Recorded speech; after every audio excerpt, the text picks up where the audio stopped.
Running is one of the most widely practiced forms of exercise in the world, and you can do it anytime, anywhere. But no matter what your skill level is, there is more to running than just putting one foot in front of the other. Bart Yasso is editor-in-chief of Runner's World magazine and joins us this morning with some simple tips to get us on track. Good morning, Bart.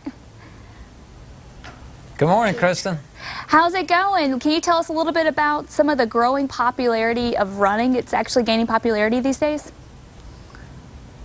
Yeah, sure, Kristen. Running is more popular than ever. There are so many runners out there these days. It's amazing. And the growth in running has been on the women's side.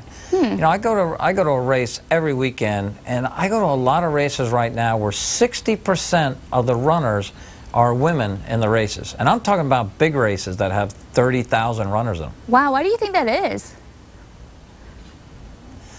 I think women gravitated to the sport because they love the camaraderie and the weight loss and the stress relief. So, you know, when I talk to the women, the first two things they talk about are weight loss and stress relief. And then the third thing they talk about is they carve out 30 or 40 minutes of their day where it's their time. They go out there, feel good about themselves, and then they can deal with work and family and all the other stuff that comes into play. And then women tend to run with other women. Right. That's the other thing. When I talk to women, they always say, we run in a group. When we run, we don't talk about running. We talk about all the other stuff going on in our lives. Oh, absolutely. And then they go to Starbucks or a coffee shop afterwards. Then they talk about their running. You got us down to a T. I run with a group of girls too, and it's a great feeling too when you run in one of the races. But a lot of the group that I run with, we're all really pretty much beginners. We just started running this year. Can you give us some tips on how beginners can get started running?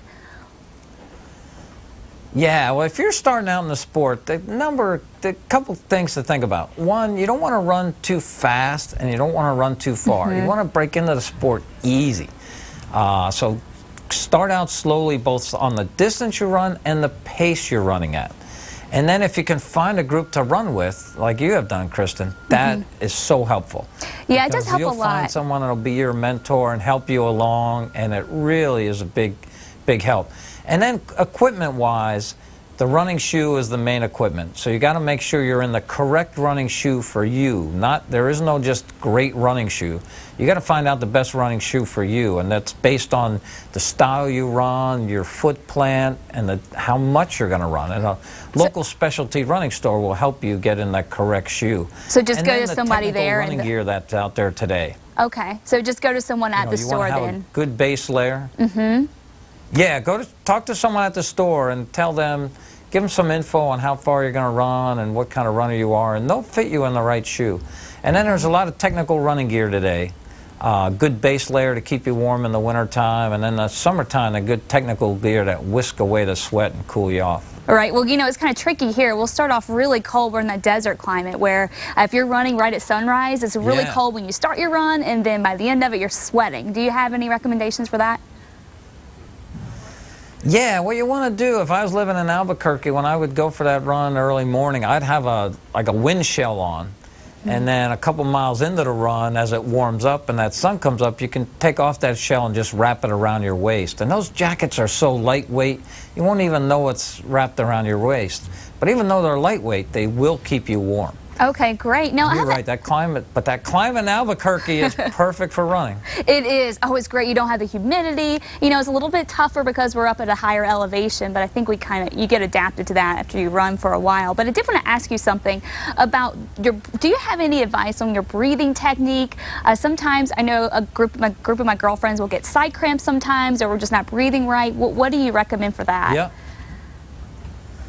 Yeah, key with breathing is to be relaxed. Okay. You don't want to be what you like a hyperventilation. You want to breathe relaxed, and you're much better off breathing through your mouth than your nose because you can get in so much air through your mouth versus your nose. So the key is think of breathing through your mouth and think of breathing relaxed.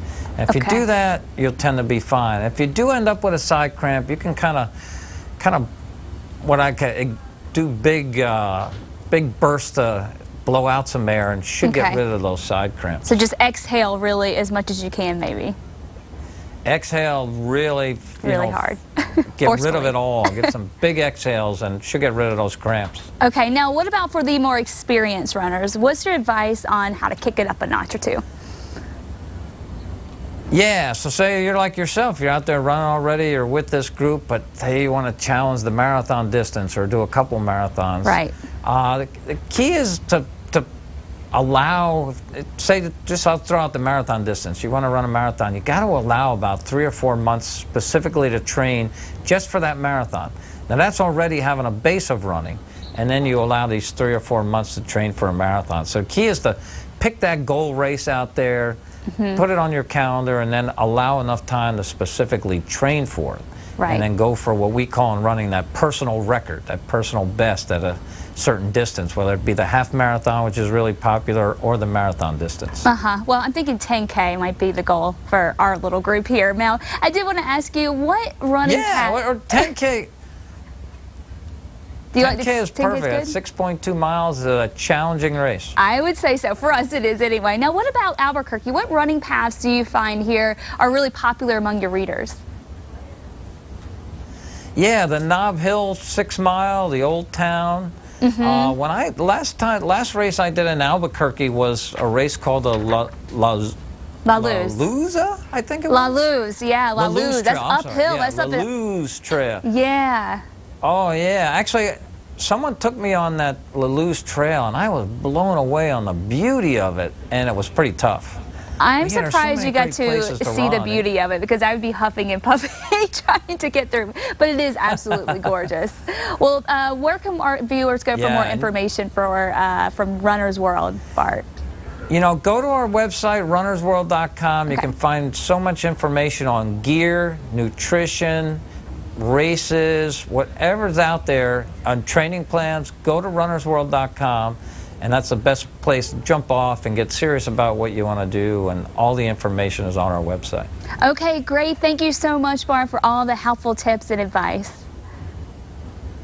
All right, Kristen, keep running with that group. I guarantee you, all those women, you're going to get faster and stronger, and keep at it. And we'll do it. We'll do it. Thanks again. Coming up next, treatments to remove those spider veins. You're going to want to stick around.